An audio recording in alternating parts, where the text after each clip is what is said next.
ओम श्री गणेशाय नमः.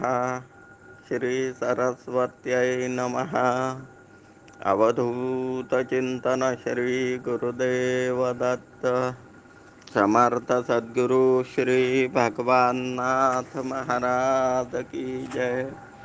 समर्थ सद्गुरु श्री देवनाथ महाराज की जय. समर्थ सद्गुरु श्री गजानन महाराज की जय. समर्थ सद्गुरु श्री साईनाथ महाराज की जय. आई जगदम्बा मात की जय. अनंत कोट सिद्ध भगवान की जय.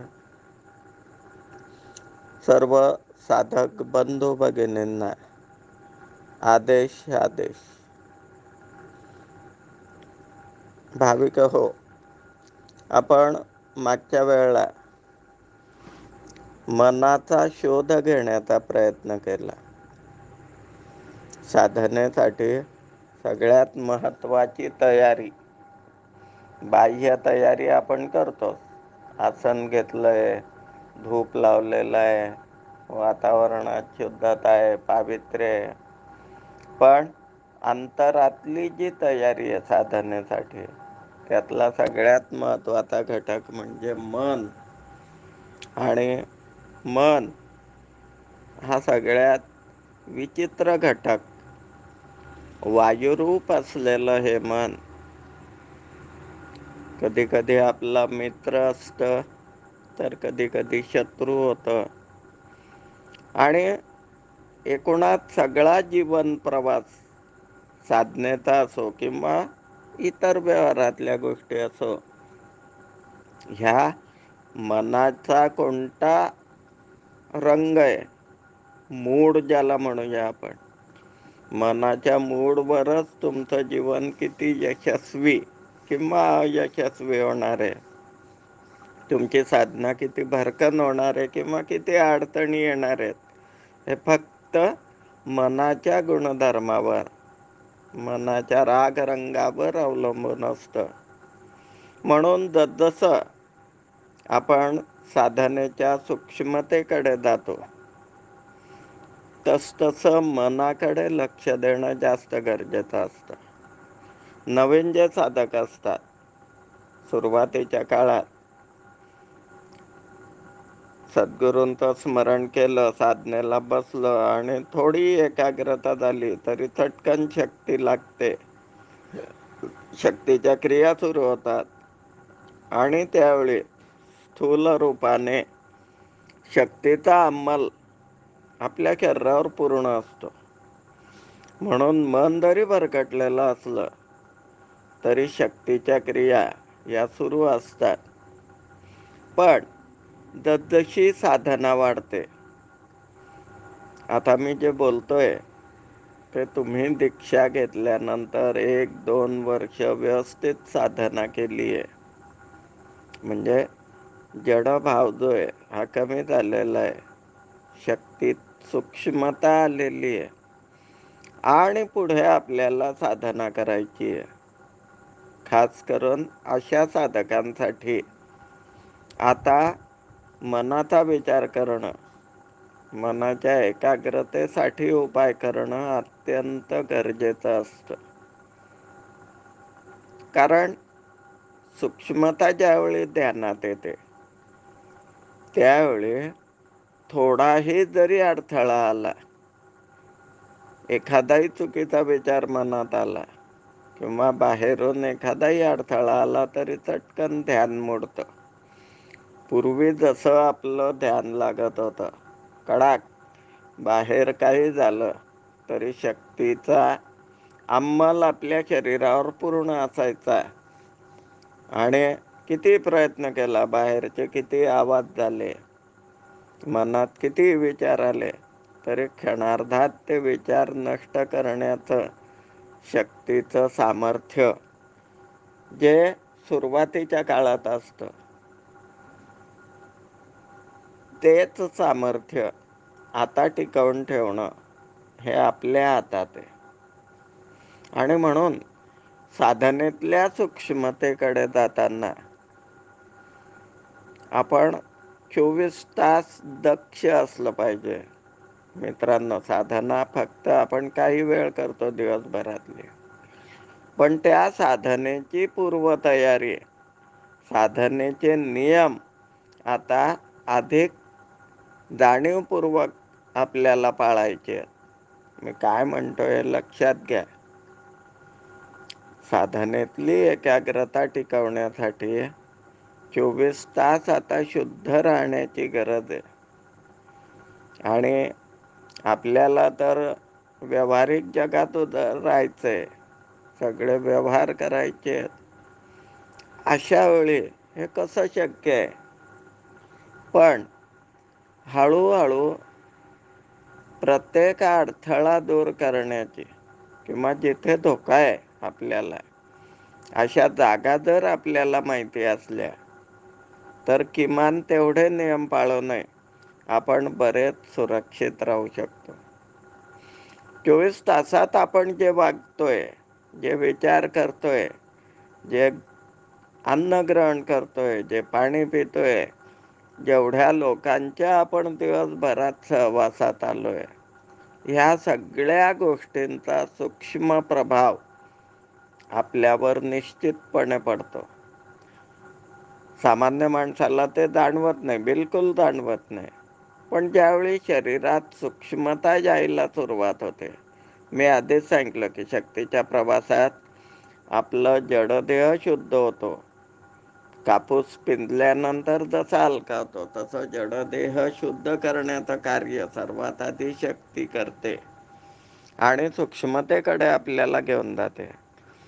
आणि ज्यावेळी शरीरात सूक्ष्मता येते, त्यावेळी या बारीक सारीक गोष्टींचा देखील आपल्यावर परिणाम होताना आपल्याला जाणवतो. झाड कातडी असली तर अगदी दाभण टोचलं तरी लागत नाही प्राण्यांना, पण लहान मुलाची कातडी तर तशी कोवळी असते. साधा काटा किंवा साधा एखादा केस जरी अंगावर आला तरी त्याचा स्पर्श आपल्याला जाणवतो. हे सूक्ष्मतेचं लक्षण आहे. आणि ह्याच सूक्ष्मतेकडे जाताना आपल्याला आता बरीचशी काळजी घ्यावी लागणार आहे. आपलं ध्येय ठरलेलं आहे की मला साधनाक्रम पूर्ण करायचा आहे, सद्गुरूंची भगवतींची कृपा मिळवायची आहे. ह्या जीवनातला खरा आनंद मला आता मिळू लागलेला आहे. कारण ज्या क्षणी तुम्ही दीक्षा घेतात त्या क्षणी तो अंतरंगातला आनंद तुम्हाला जाणवतोय. मग हा आनंद टिकवून ठेवणं, आपल्या ध्येयाला अगदी चिटकून राहणं, ह्या गोष्टी करण्यासाठी तुमची साधना जसजशी वृद्धिंगत होत जाते, तसतसे स्वतःसाठी अनेक नियम तुम्हाला आता घालून द्यायचे. ज्यावेळी अत्यंत नाईलाज होतो त्यावेळी सगळे नियम आपण पाळतो.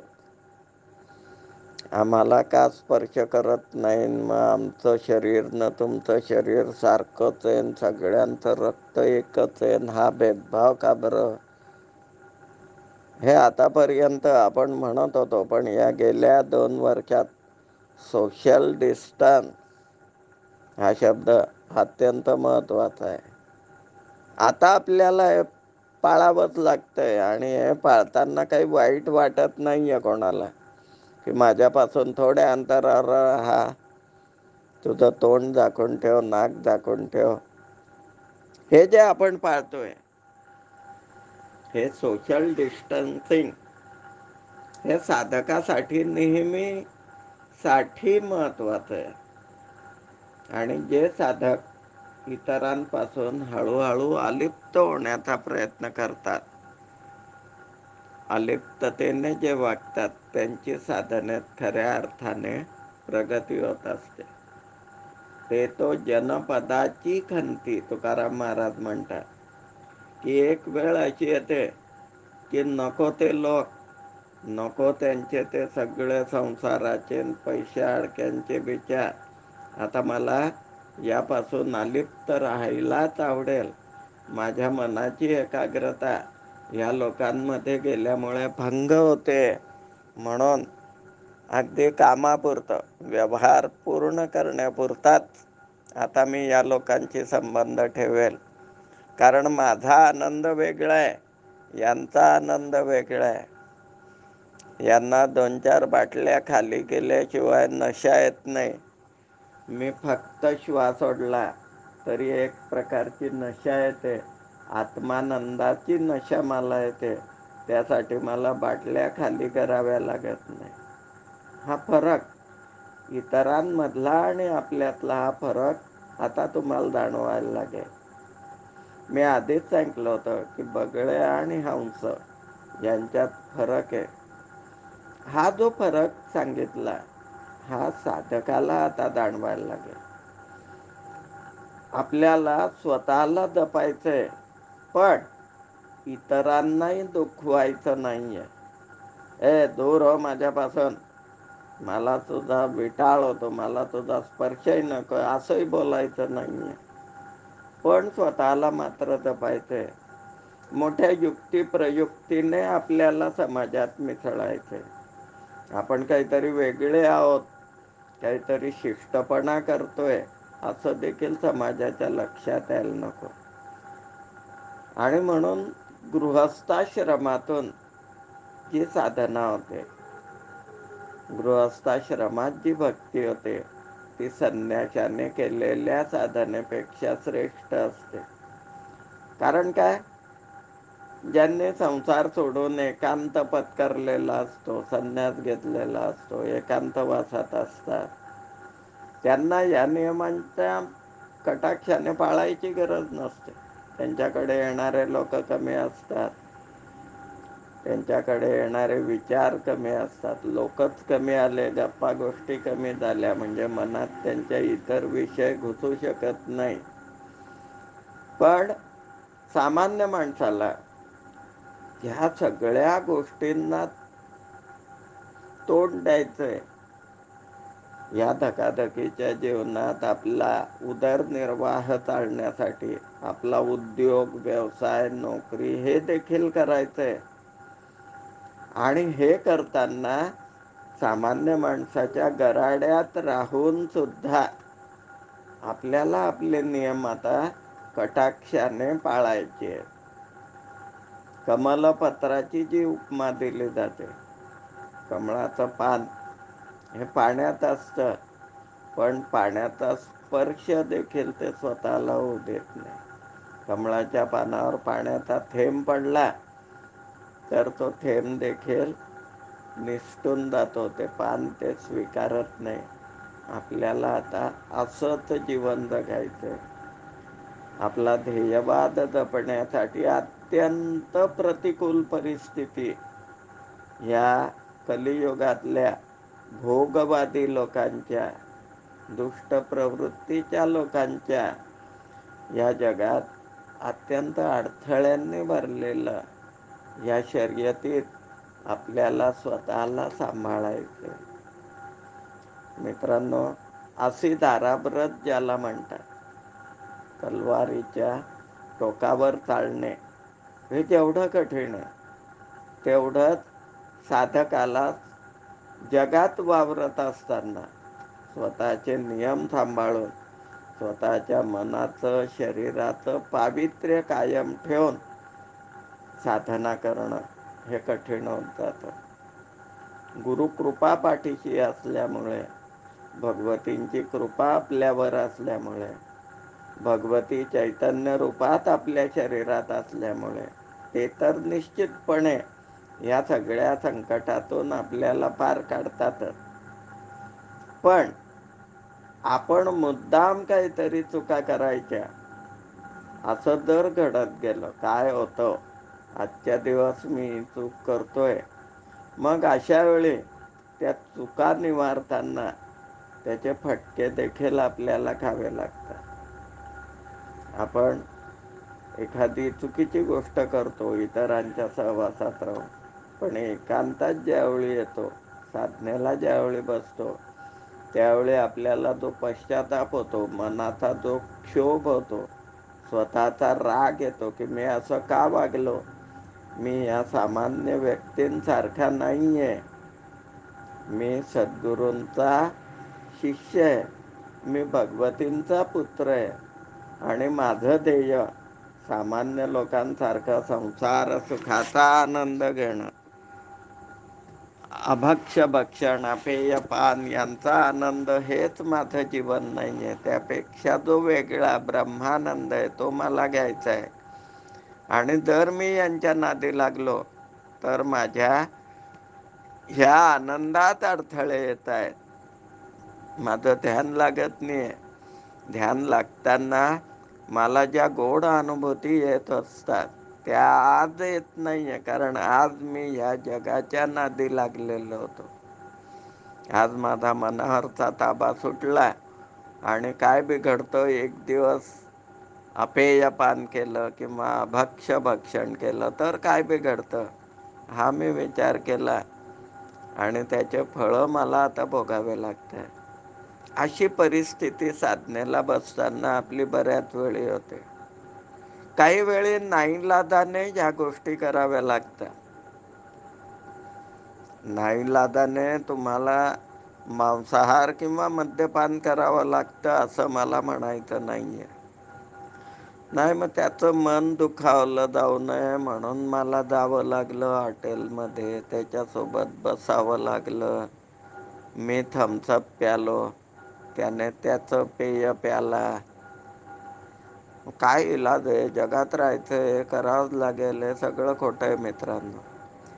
ज्या देशाचा पंतप्रधान, मला कुठल्याही पक्षाची तारीफ करायची नाहीये, पण वस्तुस्थिती आहे की ज्या देशात असा पंतप्रधान आहे की एवढ्या सगळ्या कामातून तो 1.5 तास स्वतःसाठी काढतो, योग साधना करतो. ज्या देशाचा पंतप्रधान अमेरिकेत त्याच्यासाठी मेजवानी केलेली असताना नवरात्रात माझा उपवास आहे असं छाती ठोकपणे त्या अमेरिकेच्या राष्ट्राध्यक्षाला सांगतो, याला राग येईल, याला वाईट वाटेल हा विचारही तो करत नाही. हे त्याचं जे धैर्य आहे, ही जी त्याची निष्ठा आहे स्वधर्मावर, अशा पंतप्रधान ज्या देशाला लाभलेला आहे अशा भारत देशात आपण राहत आहोत. म्हणून पाहुणे आले, त्यांनी आग्रह केला, जावाई माणूस होता, त्याने आग्रह केला आणि मग तो मला मोडवला गेला नाही, आज माझा साधनेचा नियम मोडावा लागला. हे अत्यंत चुकीचं आहे. अभक्ष भक्षण अपेयपान यांचे काय काय परिणाम होतात शरीरावर हे देखील आपण ओघाओघाने बघणारच आहोत.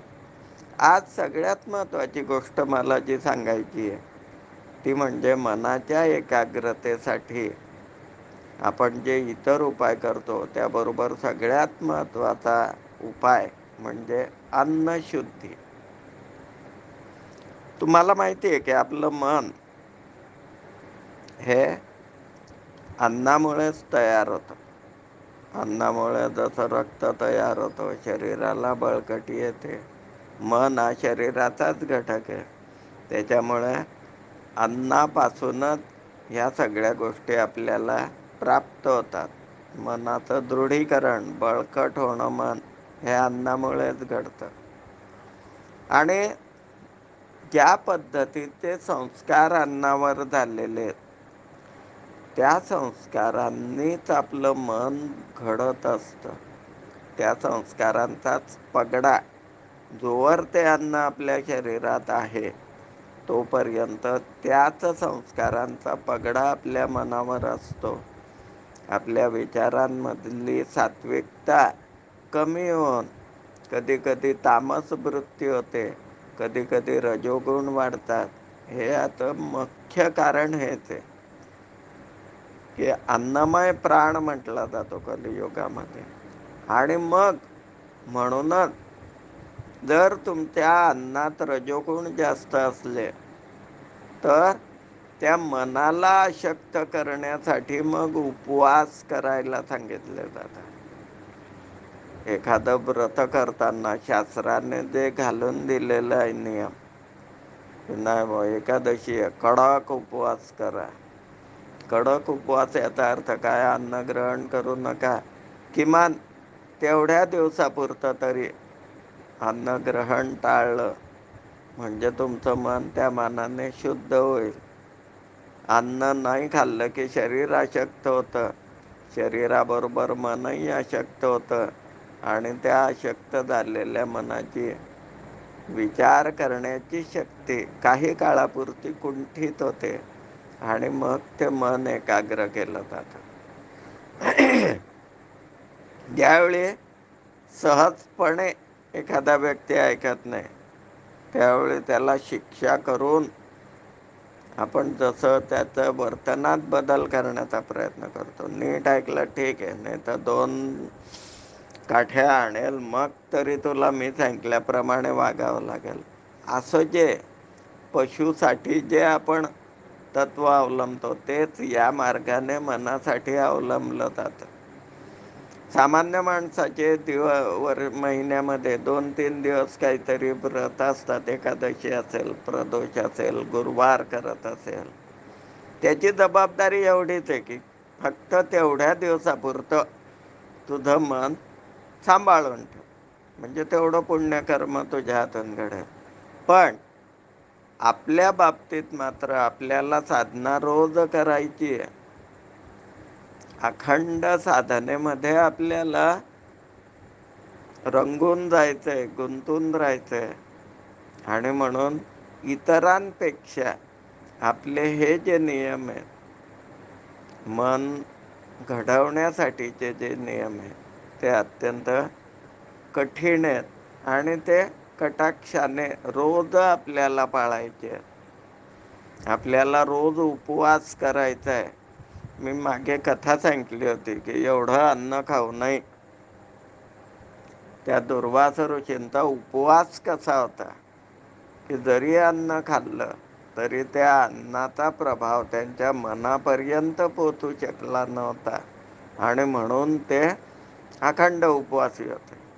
जरी भोग घेत होते श्रीकृष्ण तरी देखील ते कर्म म्हणून ते करत होते, त्याचा त्यांच्या मनापर्यंत प्रभाव नव्हता, म्हणून ते अखंड ब्रह्मचारी होते.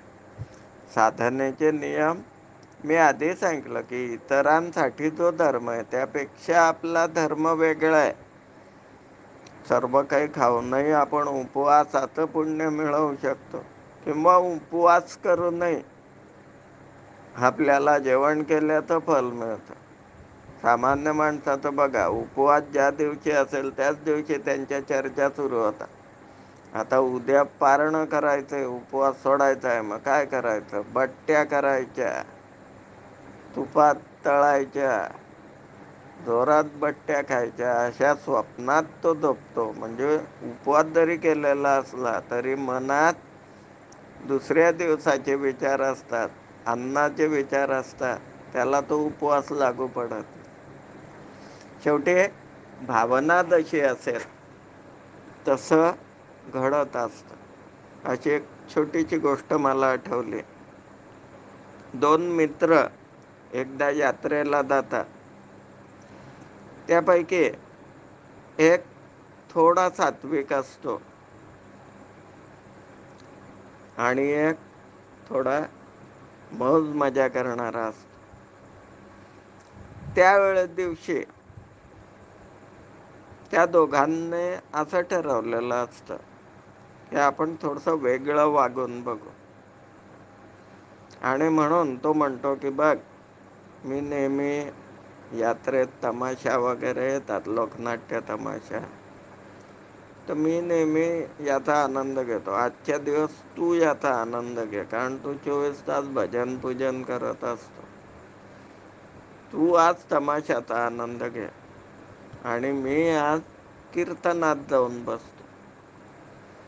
जो तमाशाला जातो त्याला त्या तमाशातल्या गोष्टी काही आवडत नाही. तो बिभत्सपणा आणि ते विनोद, अत्यंत अश्लील विनोद वगैरे त्याला आवडत नाही. त्याला वाटतं की चुकून आलो मी तमाशाला. कीर्तनात तरी बसलो असतो, तिथे माझ्याकडून देवाचं स्मरण झालं असतं, भजन ऐकले असते, तत्वज्ञान ऐकलं असतं, तो तमाशात बसताना तोच विचार करतो. आणि इकडे आजच्या दिवस मी पुण्य करतो म्हणून कीर्तनात जो बसलेला असतो, त्याच्या मनात नेहमी त्या तमाशाचे विचार चालू असतात, की काय हा महाराज काय सांगतोय, काही कळत नाही, मध्येच काय बोलतो, मध्येच काय बोलतो, हे काय जोराजोरामध्ये मृदुंग आणि टाळ वाजवतात, काय ओरडतायत. त्याच्यापेक्षा तमाशात तरी गेलो असतो. म्हणजे कीर्तनात बसूनही त्याच्या मनात रजोगुणाचे तमाशाचे विचार आहेत, म्हणून त्याला कीर्तनाचं फल मिळत नाही.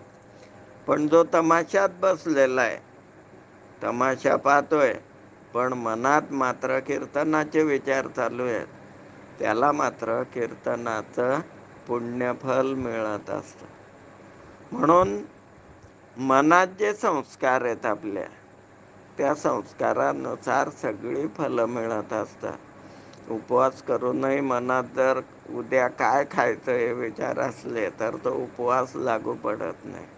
आणि म्हणून मनाला सांभाळणं, आपल्या संकल्प विकल्पांना, कारण मी मागे सांगितलं की संकल्प विकल्पात्मको मनः, मनात आपले विकल्प यायला नको. हे साधकाला प्रत्येक क्षणी जपायचे. आणि म्हणून मनाच्या एकाग्रतेसाठी सगळ्यात महत्त्वाचा मुद्दा म्हणजे अन्नशुद्धी. या अन्नशुद्धीकडे आपल्याला बारीक लक्ष द्यायचं, रोजच्यासाठी लक्ष द्यायचं. सगळ्यात शुद्ध आणि पवित्र अन्न कोणतं, की जे आपल्या घरात आपल्या आईने तयार केलेलं, बहीण असेल, पत्नी असेल, घरातली कोणतीही गृहिणी असेल, ती ज्यावेळी स्वयंपाक करत असते त्यावेळी तिच्या मनात आपल्या परिवाराला हे आवडलं पाहिजे, त्यांनी आनंदाने खाल्लं पाहिजे, अशा प्रेमळ भावना तिच्या मनात असतात. आणि म्हणून घरात केलेला स्वयंपाक हा बाहेरच्या पेक्षा पवित्र असतो. त्यातही घरातलं वातावरण जर पवित्र असेल, एखादी गृहिणी स्वयंपाक करताना जर भक्तिगीतं ऐकत असेल, तिच्या मनात आपल्या सद्गुरूंचे, देवतांचे विचार असतील, काहीतरी नामस्मरण चाललेलं असेल, तर ते अन्न अधिक पवित्र होईल. पण अर्ध लक्ष टी व्हीतल्या सिरियलकडे, 5-5 मिनिटात भाकरी टाकली तव्यावर की लगेच येते पुढे काय झालं, कोण मेलं, कोण जिवंत राहिलं, सिरियलमध्ये काय चालू आहे.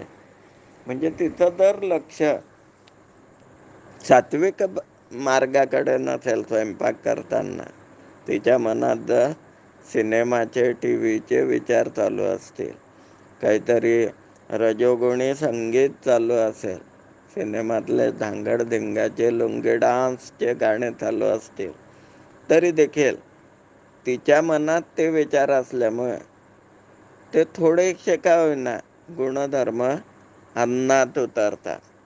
आणि म्हणून आपल्या धर्मात जे सांगितलेलं आहे की आपलं अन्न शुद्ध, आणि अन्नशुद्धीसाठी काय काय नियम पाळायचे. बघा, अगदी सकाळी उठल्यापासून तुमची आई किंवा आजी, अगदी 3ऱ्या पिढीच्या काळात बघा, ज्यावेळी गिरण्या नव्हत्या, ते धान्य घरीच जात्यावर दळावं लागायचं. त्या जात्यावर धान्य दळताना सुद्धा ओव्या आणि अभंग गायले जायचे. तिथपासून त्या अन्नावर ते संस्कार व्हायचे. आंघोळ केल्याशिवाय, देवपूजा झाल्याशिवाय, तुळशीला पाणी घातल्याशिवाय ती गृहिणी स्वयंपाकाला लागत नसे.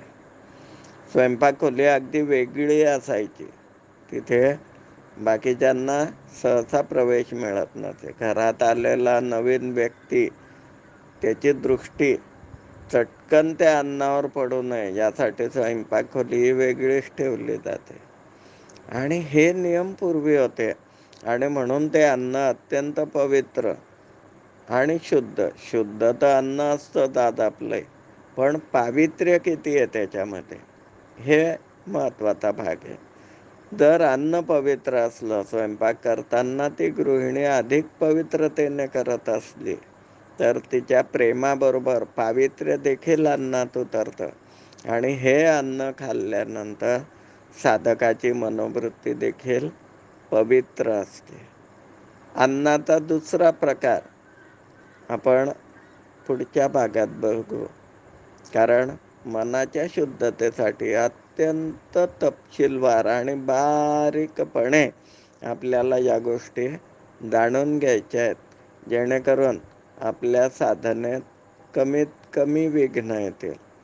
आज मी याच ठिकाणी थांबतो.